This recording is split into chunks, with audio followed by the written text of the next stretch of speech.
ఉప్పల్ నియోజకవర్గం రామంతపూర్ పాలిటెక్నిక్ కాలేజీలో వన మహోత్సవ కార్యక్రమాన్ని ఏర్పాటు చేశారు. ఈ కార్యక్రమంలో అటవీ శాఖ మంత్రి Ponnam Prabhakar, mayor Gadwal Vijayalakshmi, GHMC commissioner Amrapali, స్థానిక ఎమ్మెల్యే లక్ష్మారెడ్డి పాల్గొన్నారు.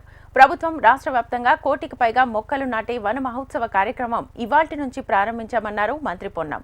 ఇప్పటికే 60 లక్షల మొక్కలు అందుబాటులో ఉన్నాయని, ప్రభుత్వం ప్రకృతిని కాపాడడానికి బాధ్యతలో మొక్కలు నాటే కార్యక్రమాన్ని చేపట్టిందని, వాటిని కాపాడే బాధ్యత అక్కడ నివసించే స్థానికులదేనని అన్నారు. జీహెచ్ఎంసీ పరిధిలోని 30 సర్కిల్స్లో 56 ప్రాంతాల్లో 7,000 మొక్కలు నాటే కార్యక్రమం జరుగుతుందన్నారు.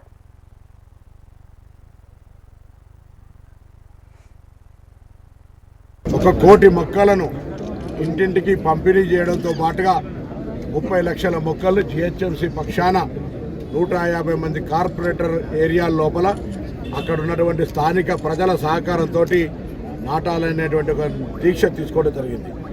మొక్క నాటడం అంటే భవిష్యత్ తరానికి వచ్చేటువంటి జనరేషన్స్కు మనం ఒక సహకారం అందించినట్టు ఇప్పుడున్నటువంటి వాళ్ళందరం.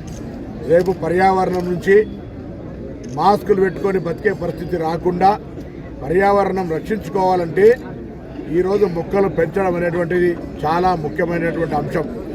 ఎవరు ఎన్ని చెప్పినా, ప్రభుత్వాలు ఎన్ని కార్యక్రమాలు తీసుకున్నా ప్రజల సహకారం అవసరం కాబట్టి ప్రభుత్వం పక్షాన ఈరోజు జంట నగరాల ప్రజల్ని అందరూ కూడా విజ్ఞప్తి చేస్తున్నాం. ప్రభుత్వం పక్షాన దయచేసి మొక్కలు నాటడమే కాదు, దాన్ని సరైన విధంగా పెంచడం కూడా బాధ్యతగా తీసుకొని ప్రతి ఒక్కరు ఈ కార్యక్రమంలో భాగం కావాలని కోరుతా ఉన్నాం. ఇది ఎవరి కొరకు చేస్తున్నట్టు కాదు, ఇది సమాజంలో ఒక బాధ్యత.